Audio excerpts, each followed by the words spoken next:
Welcome to GAEL Unscripted, where leadership meets learning and real conversations drive real impact. I'm Ben Wiggins, Executive Director of GAEL. Join us as we go beyond the headlines with Georgia's top education leaders. Let's elevate the conversation.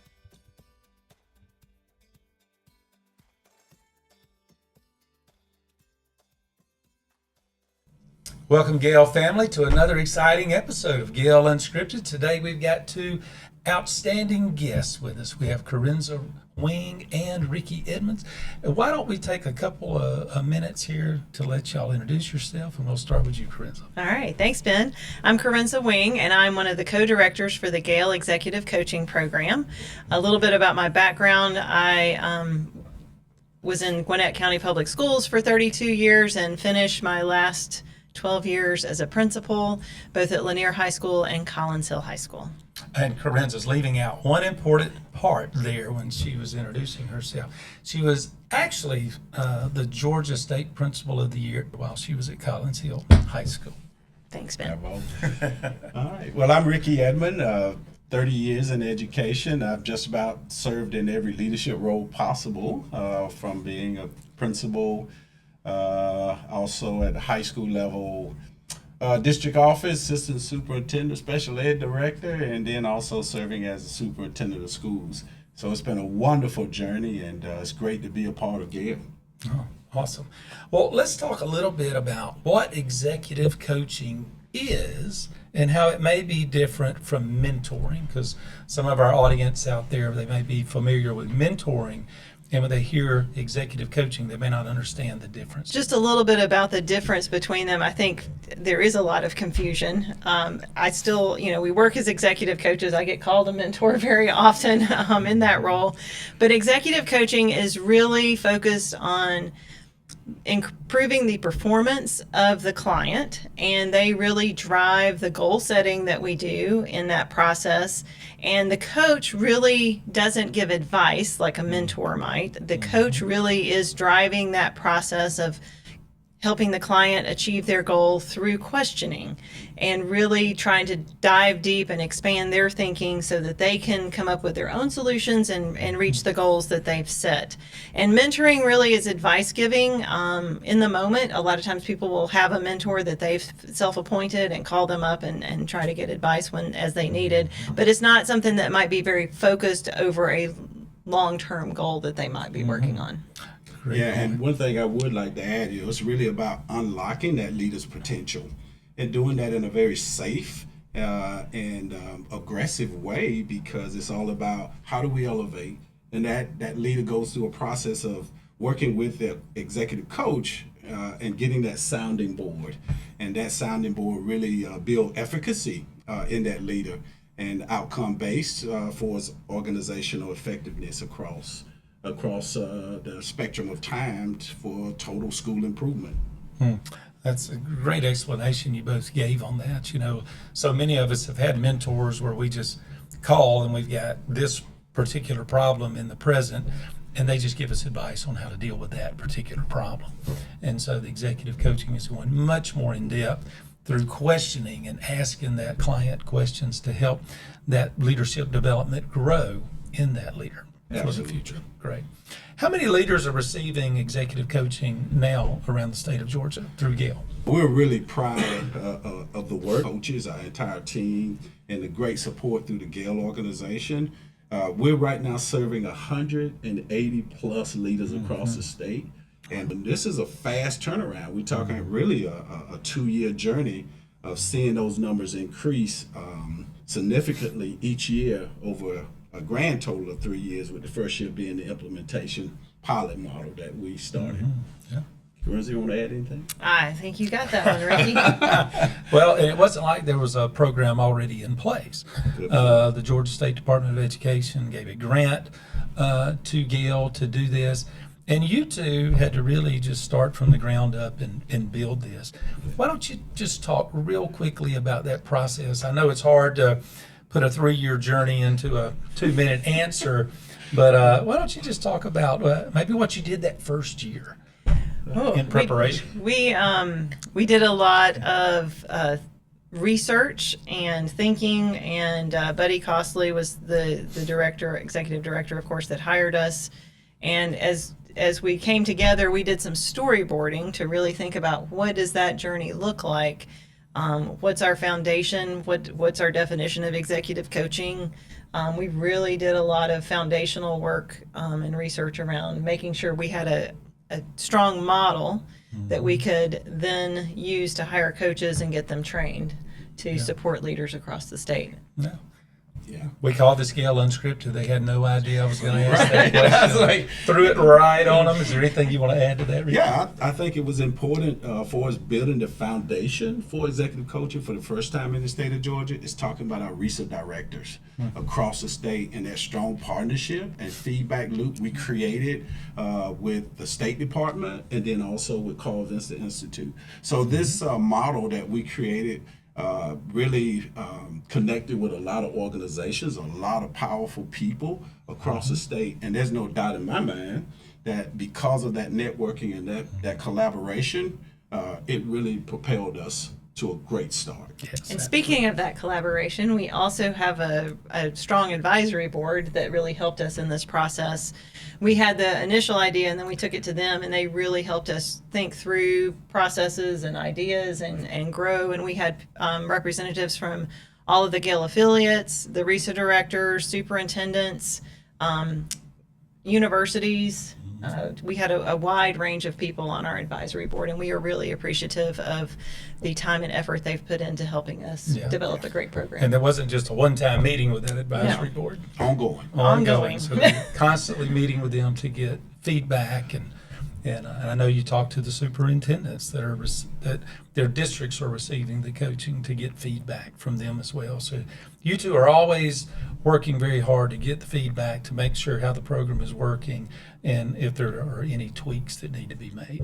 And that's really critical for maintaining momentum. Creating these feedback loops from the different agencies, organizations, and the superintendents, because it drives through them ultimately. They know what their needs are in their district and how they want to really build their leadership development program.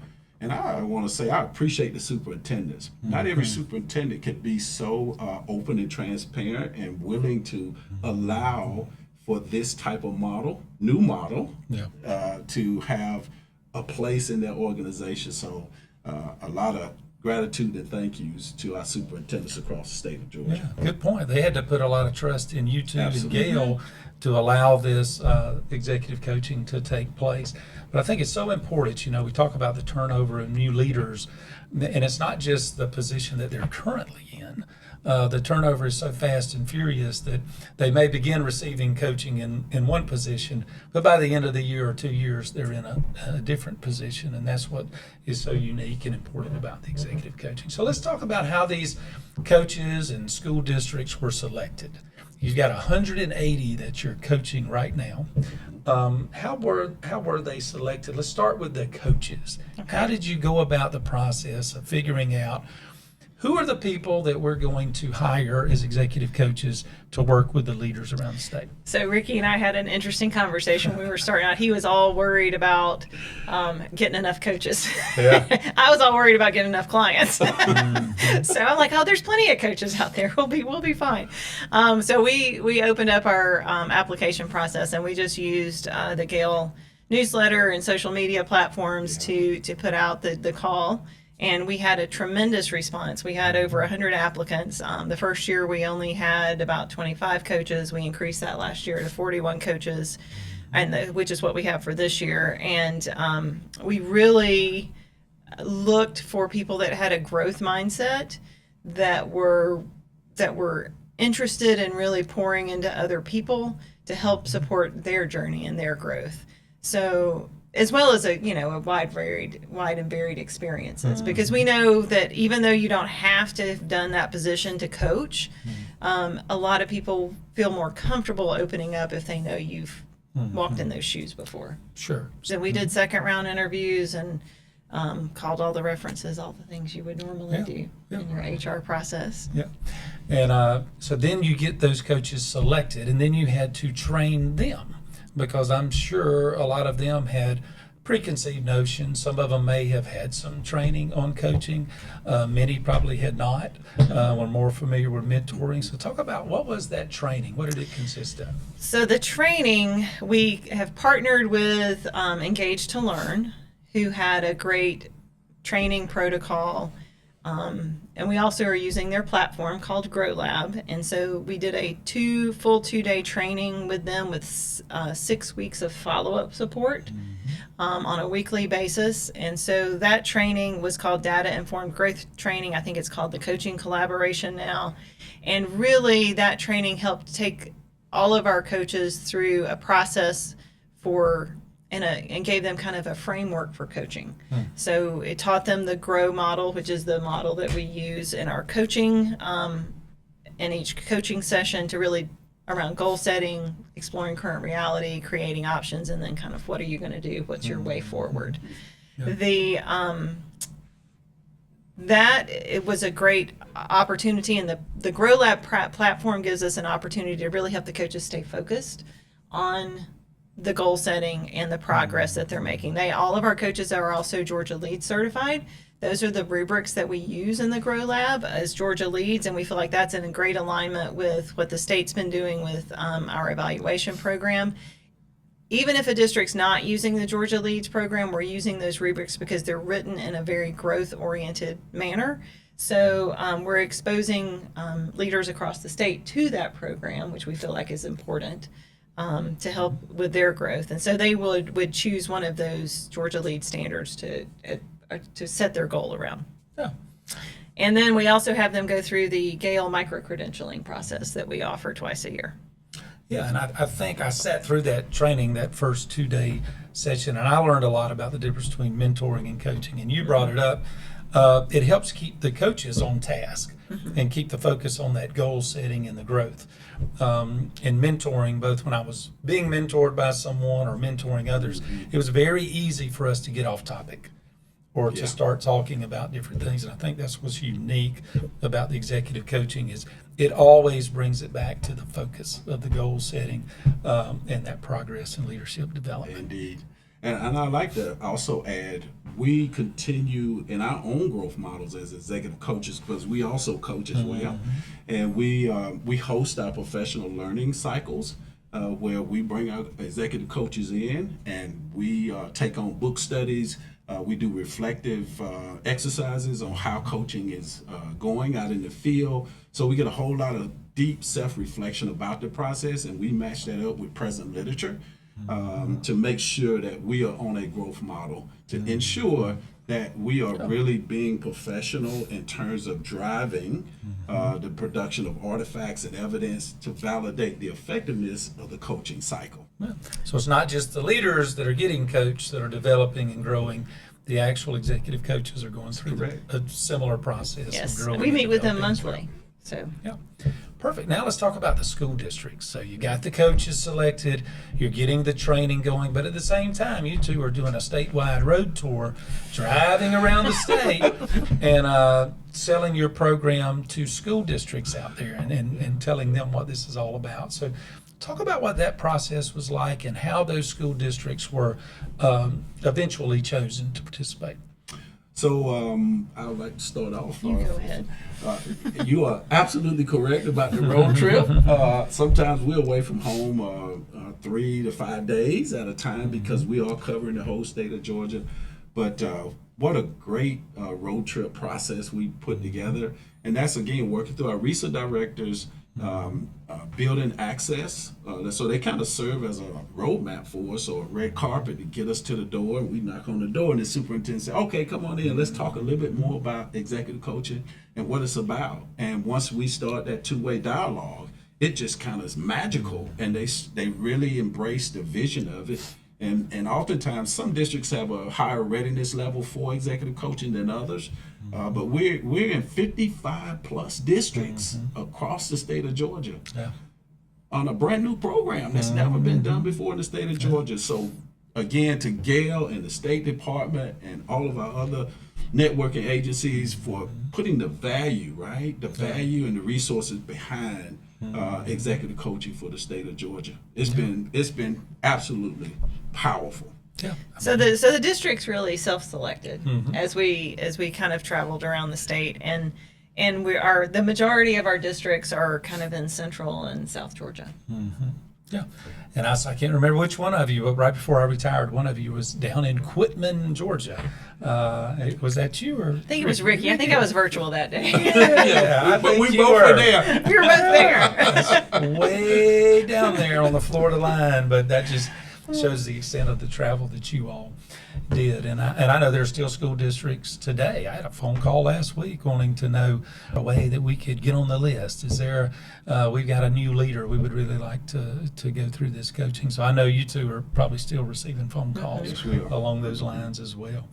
All right, so let's talk about what leadership positions are out there that are currently receiving coaching. Is this mostly a specific type? Is it school level? Is it district level? Talk about that a little bit. We have the capability to tell us who they would like to receive coaching. So currently, we have a couple of school districts that have teacher leaders that are receiving executive coaching because they believe they want them to be assistant principals in the future. We have about 68% of our assistant principals and principals, school level leaders, are receiving coaching, and then about the other 30% are district level, district director positions, assistant superintendents, and superintendents even have opted to do coaching. Yeah, great. And I think that's outstanding when the superintendent goes through the coaching, him or herself. I think that speaks loudly and sends a message to the other leaders in that district that I'm sure there may have been some worry or fear by some folks that, does that mean I'm doing something wrong? Did y'all run into any of that kind of feeling or thought process? So being thinking about that question you just posed to us, I use that phrase safe place, right? And we really wanted to ensure that this is non-punitive in its format. It's all about your growth and building your ability to have impact in that continuous school improvement process. And we're going to talk about real quick here the onboarding process. This is something Kerensa and I do personally because it's a personal journey of making sure that every client, every leader that comes into the executive coaching program hears from us directly. I'm So sure. we get on the phone and we I bet talk they to have a them lot of directly. questions. Absolutely. My And- first would be, is this going to be used in my evaluation? Exactly. That has been one of the questions, and the answer is absolutely not. It just, that personal connection with the clients, we usually do that in kind of June and July. We also have a matching survey that the clients take and the coaches take, and we try to match them so that there's going to be we feel like a good foundation for them to be able to build a trusting relationship, because coaching really is based on that trusting relationship that they're able to build. Talk about that matching process a little bit. You just kind of referred to it, but how do you go about this principal or this district office leader or this superintendent? You've got 40, I think you said 41 coaches out there. How do you go about that match to make sure it's a good fit? Yeah, so Kerensa mentioned the matching survey that we do for all our clients coming on board. We get a little feedback from the superintendents, and then the onboarding process. All of that helps shape how we will match them with one of our executive coaches. And so our executive coaches also do matching surveys. And so we just look at the analytics of how they rate themselves as executive coaches, and then what the clients are looking for in an executive coach. And that's how we do it. And by the way, we're batting 98% with our matching. So I had to throw a little percentage in there. And we really, we really have taken the time to get to know our coaches, so we can kind of, when we meet with the clients, we kind of think who's going to be a good fit for them personality wise, or if the clients ask for somebody to really push them, we know which of our coaches are really going to ask those really probing questions to push their thinking. Good. You mentioned earlier about sometimes there's a little bit of comfort level for some of the clients, the leaders that have someone coaching them, have had that same position before. But is that necessarily a prerequisite, or is that a requirement? Talk a little bit about your executive coaches and why that may be a positive or why it may not be absolutely required when it comes to executive coaching. So we don't feel like it's required, because with executive coaching, you should be able to use your skills to coach anyone in any leadership position.